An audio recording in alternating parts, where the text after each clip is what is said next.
Hello guys, how we doing? Welcome back to the Three Hammers, and it's West Ham versus Manchester City that kicks off tomorrow at 8 p.m. at the London Stadium. What a game, what an exciting game to play in the Man City Cup, as we should be called now, as they've won it so many times and so many times in a row.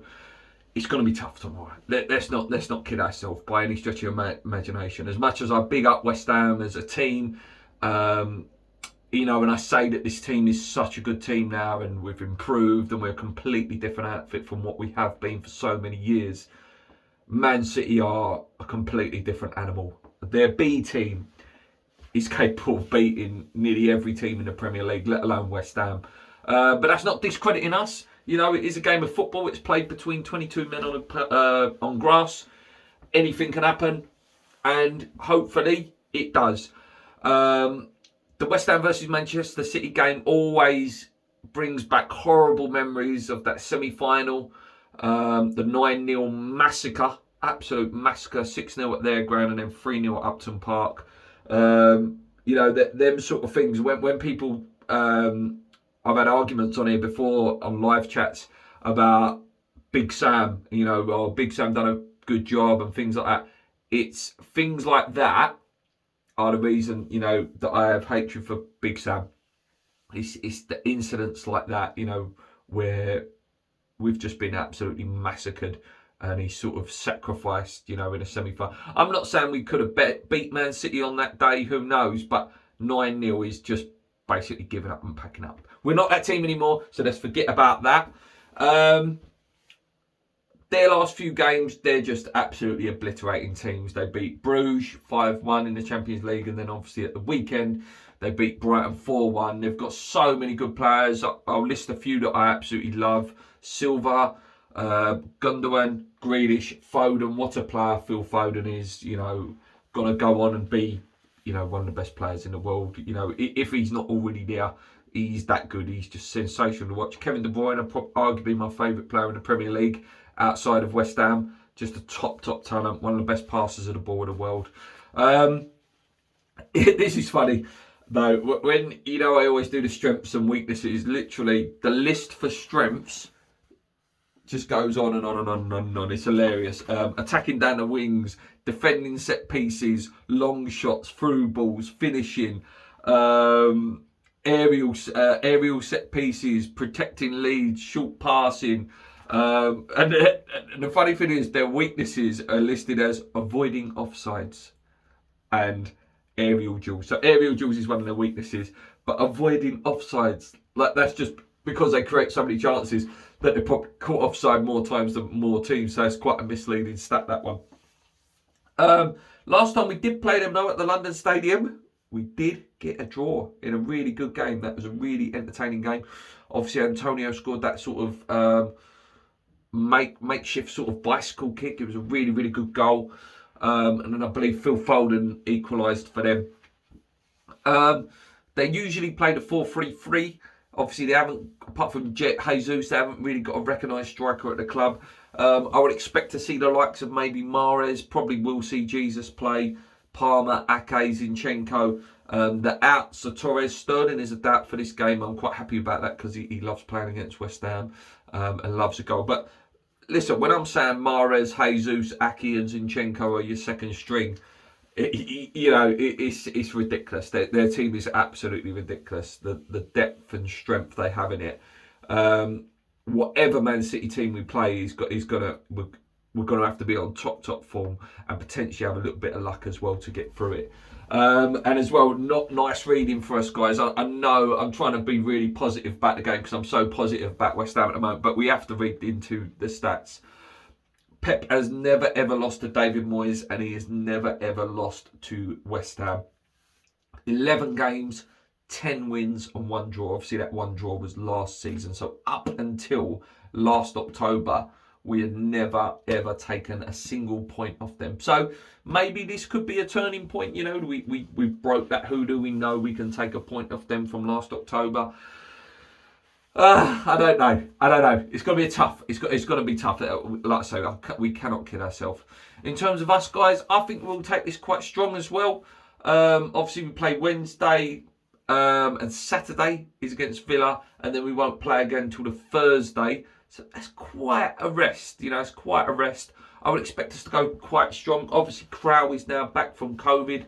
Probably will only start on the bench though.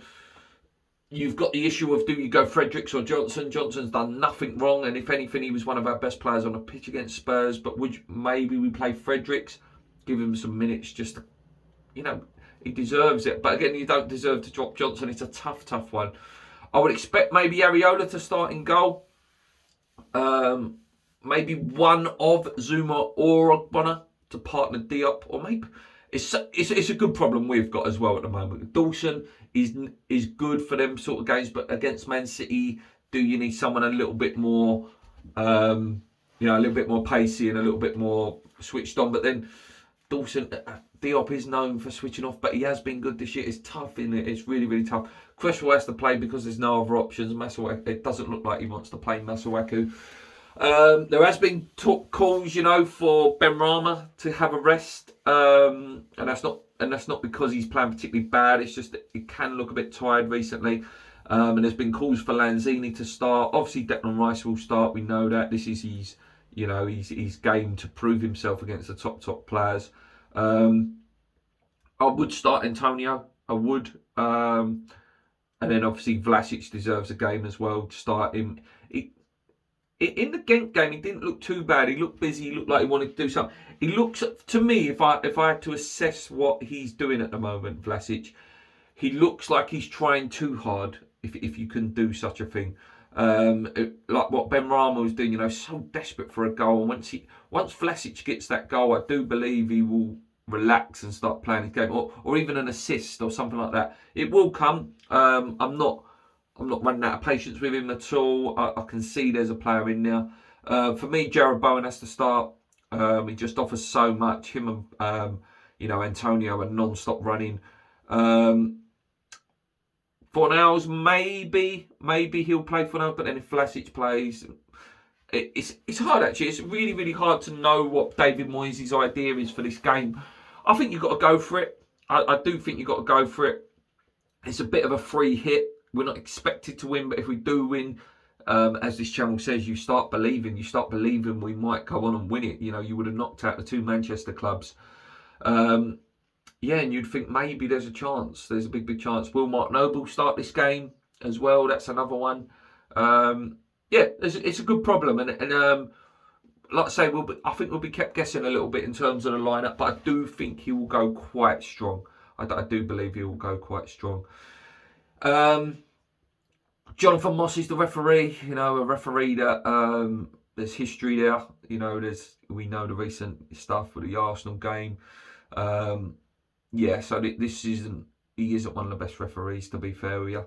So don't expect too much from him. In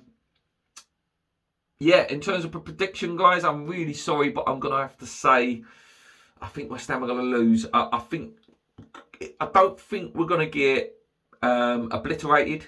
I don't think. I hope I'm not made to eat my words. I don't think it's going to be 4s and 5s. I think it could be quite a close 2-1, and I think they'll just have that little bit of quality. And even, for example, if we were leading 1-0 up to about the 65th, 70th minute, Pep can bring on Foden, Pep can bring on Kevin De Bruyne. The Silvers, the Gundogan's, the list goes on and on and on, So that's where I think their quality, just that little bit more quality, will just get them over the line. And unfortunately, we will go out. It's not a big deal. Obviously, I'd love us to win a cup. And if we beat Man City, we would probably have a real good chance of going on and winning it. But listen, the league, we're doing really well. We're sitting in 4th on merit. The Europa League, we're doing well. Brilliant. Listen, I want to win every single game as a West Ham fan, but if we don't win this, it's not a disaster. It's not, season over. Europa League, we've got loads left to play in that. The league, we're right up there. So enjoy the game, guys. If you are going to the game, I'll be back on Thursday morning for the review. Check out the FIFA review. I'm going to go and film that straight after this. Plenty of games, thick and fast. Villa coming up, Ghent coming up.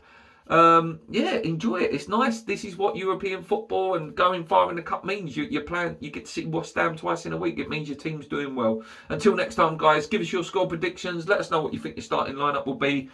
Thanks as always, guys. Come on, you Irons. Keep believing. Let's go.